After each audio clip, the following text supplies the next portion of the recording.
A letter was filed today by Dick Harpootlian in response to an email sent out on January 24th asking for responses from counsel to the court's proposed questions for jurors, also suggested questions and topics for examining Becky Hill. He objected to every last one of the questions that Justice Toal has selected so far to ask the jurors, and proceeded to tell the court what it should do, and of course provided his own list of questions. Would you like to find out what's in that letter? Let's get started. This is Legal Updates with Cassidy. Move over, Justice Toal. Dick wants to rule your courtroom. Welcome. After introducing the purpose of his letter, he goes about objecting to every single one of the court's proposed questions. The first one being, the verdict of guilty you rendered on March the 2nd, 2023, is that currently your verdict in this case? And he says that the legal standard that the court has adopted is whether Miss Hill made comments during trial that affected the vote of any juror. Isn't that what's at question here? Isn't that the whole accusation that he made, that the clerk of court, Becky Hill, made comments during the trial that affected the vote of any juror? This is exactly what this whole thing is about. But now we have Murdaugh objecting to that standard. It just boggled my mind when I read this. How are you objecting to this standard when this is the very heart of the matter? And then he goes on to say, because Justice Toal has chosen to follow State v. Green as the legal precedent for how to go about this case. But he says in State v. Green it was done immediately after the verdict and before they were discharged. And here, a year has passed since the start of the trial. This is true. However, we had Dick himself stating that there were things he noticed during the trial, specifically during the trip to Moselle. It is not the court's fault that this was not brought up until a very long time later and has just now made its way into court.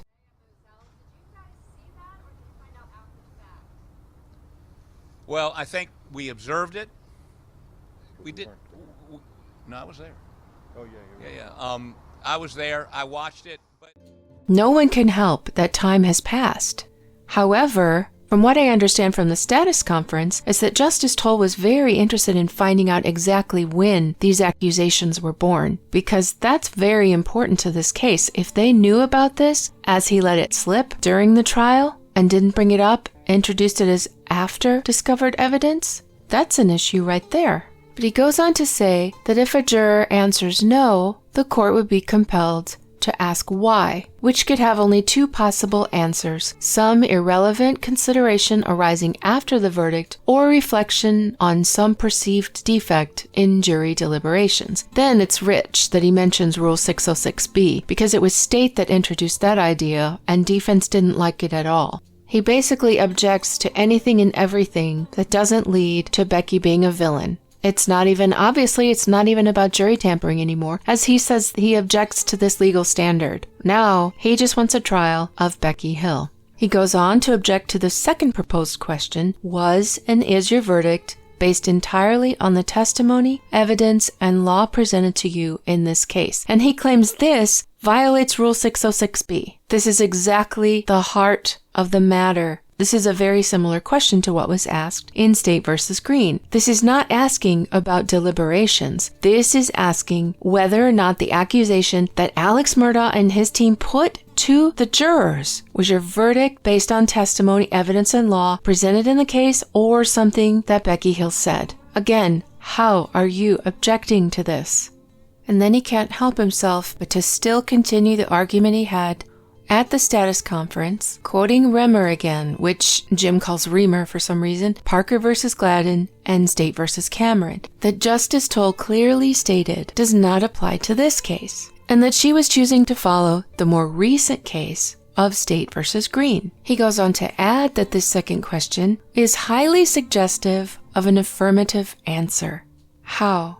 How is it highly suggestive? It's the only question that really needs to be asked. Like I said, it's the whole heart of the matter. It's his own accusation. I don't know why he's suddenly so against it. Then he calls her question unnecessarily convoluted and indirect. And then goes about saying that Mr. Murdaugh, who lost his law license for cheating his clients, is going to tell a South Carolina Supreme Court justice how she should rule her court properly. He says the proper inquiry is, did you hear Miss Hill say anything about the merits during trial? And did it in any way influence your verdict decision? How is that different? He's still talking about something that influenced the verdict decision. How does it go against Rule 606B if Justice Toal asks it her way, or he asks it his way? And then I really objected to him saying, the court should, which is where the title of today's podcast comes from. He then goes on to objecting to the third proposed question. Was your verdict influenced in any way with any communications by the clerk of court, Becky Hill, in this case? Which sounds very much like his proposed question. But because it came from Justice Toal here, he's objecting to it. He's throwing up again, Rule 606B, because it could mean the juror's vote or it could mean the body of jurors. I think when a juror is being singularly asked questions by a judge, they can pretty much work out that the judge is speaking about their own personal verdict. There's a reason they're being questioned one by one, not as a group. As a group, maybe it could be confusing. I mean, how stupid do they think these jurors are? That's what gets me about this whole thing, is this accusation leveled at these jurors that by simply hearing a statement made by Becky, allegedly, they lost all control of their intelligence and their logic and their ability to come up with the verdict. Their verdict is what's currently under question. They, in fact, are being accused as much as Becky is. They're being accused of hearing something and making an improper verdict, of not following court instruction, to disregard anything they may hear outside of what's happening in the courtroom. So, in fact, the jury is under fire too. And a lot of people don't get that. They're so concerned about whether or not Alex Murdaugh had a fair trial. They're attacking the jury and the jury's ability to come to a fair verdict. And I'm sorry, I have a lot more faith in this jury than I have in Alex Murdaugh. Then the fourth proposed question that he also objects to, did you have any communication with Becky Hill about your verdict in this case? How are you going to object to that? This is the accusation from that press conference till now. That again is the whole heart of this matter. The accusation is not, did Becky do this? Did Becky do that? Did Becky do this? It was all about Becky improperly communicating with the jury. How is he objecting to this question? So Mr. Murdaugh suggests, did you hear Miss Hill make any comments about the testimony, evidence, or arguments presented by the state or defense during Mr. Murdaugh's trial? If the answer is yes, in addition to asking what was said, Mr. Murdaugh believes the court should ask when it was said, where it was said, and who else was present when it was said. Why is that important? If the jurors in fact do say yes, she said this and this and this, then it's cut and dry. A new trial should be expected. But he wants to go further. He really wants this to become the trial of Becky Hill, when all that matters is whether or not she tampered with the jury. If it comes out that she did tamper with the jury, the rest of these questions have no meaning. They don't even need to be said. The decision can be made and a new trial can begin.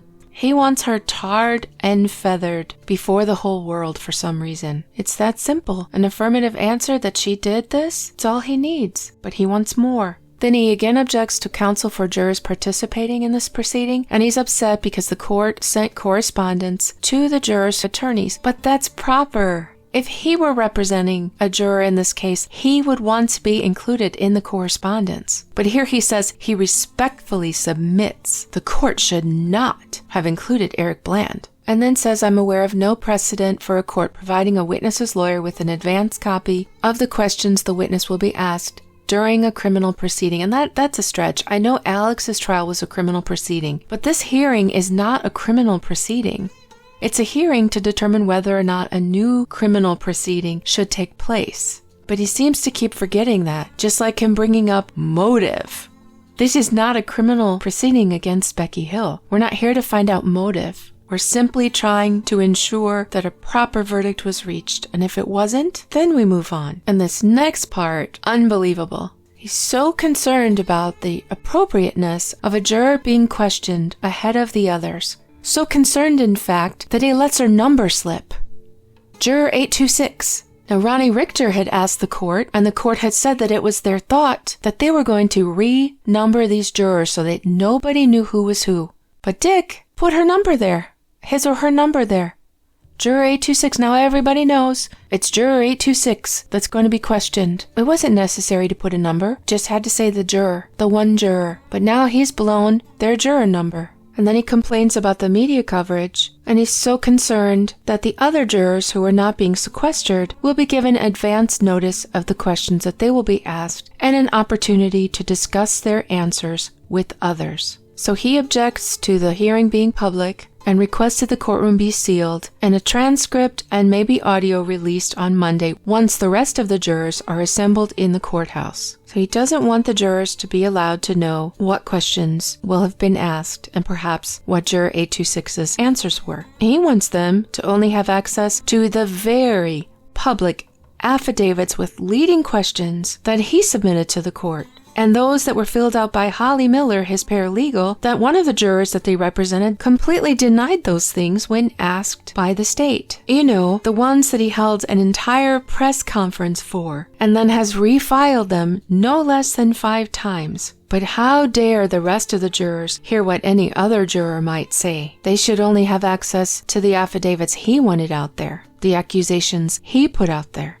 as widely distributed as possible by calling a press conference when he filed it. But now suddenly he's concerned about sequestering and about jurors hearing what another juror might say or might be asked. Next paragraph, he objects to the court examining Becky at all. This is ridiculous. She's the person that's been accused. How do you not examine her? She doesn't have a right to defend herself?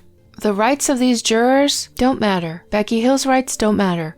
Only Alex's rights matter. Then here comes this accusation. This is absolute slander. The prosecution and SLED agents just held a 4-hour preparation session with her to coach her testimony. This is an outrageous claim. Intentionally inflammatory and entirely inappropriate. Calling it a coaching session? Attorneys meet with witnesses in the preparation of their cases. This is the normal thing to do. And he's calling it this intentionally, slanderously, because there are so many people out there who will hear that and run with it. Why would SLED coach Becky Hill? Why and how? This was prosecution meeting with witnesses of an upcoming hearing, as is normal procedure. There are SLED agents that are witnesses because they conducted an inquiry into these accusations. They spoke to all of these jurors. They are witnesses. Becky's a witness. And prosecution was meeting with witnesses. Calling it this is so far out of line. And I fully expect to see a huge majority running with this ridiculous story. And then he goes on to say Mr. Murdaugh has a right to present any evidence relevant to his claims, which is not prohibited by the Constitution of the United States. The evidence, sir, is the jurors. The accusation is what Becky Hill allegedly told the jurors. They are literally the evidence. If they say she did, again, a new trial. If they say she didn't, what good is all this so-called evidence against Becky, all of this impeachment against Becky, all this witch hunt against Becky? It's not about what Becky says she did or didn't do. She'll have a chance to do that, but this is about the jury. They are the evidence. So what's going to happen? If they all deny it, he's going to bring in all this so-called evidence against Becky? And then what? Call the jurors all liars? He wants a trial of Becky Hill. If she did the thing she's been accused of, she should go to trial. But this is not that trial. That's for another day, another court.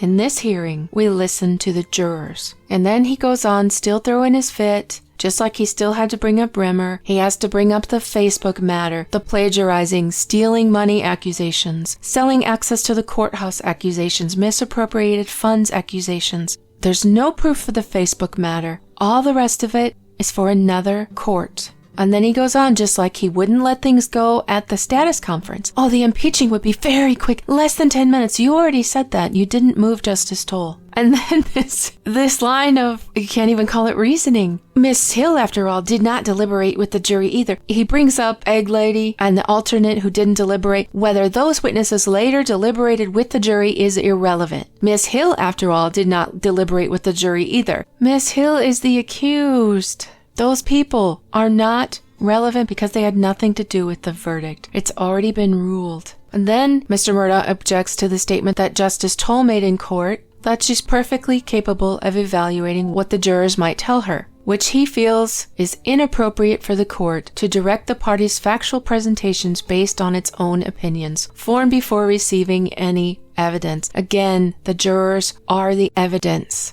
And it is, in fact, Justice Toal's job to decide this. There's no jury deciding this. It's her literal job to decide this. How is it inappropriate? And then we have the exhibit, which are his proposed juror questions. Did you hear Miss Hill make any comments about the testimony, evidence, or arguments presented by the state or defense, or the anticipated length of your deliberations during Mr. Murdaugh's trial? If the answer is no, then no further questions. If the answer is yes, I think he meant then ask the following, but it says ask the following. What comments did you hear Miss Hill make? Who else was present when Miss Hill made those comments? That's not relevant. Did Miss Hill's comments influence you in any way? And if so, how? Did Miss Hill's comments prejudice you against defendant Alex Murdaugh in any way, however slight? And that's the end of this document. The state had not filed yet when I was recording this, but hopefully we'll hear from them too very soon. Until then, this is Cassidy O'Connell saying stay well and stay tuned.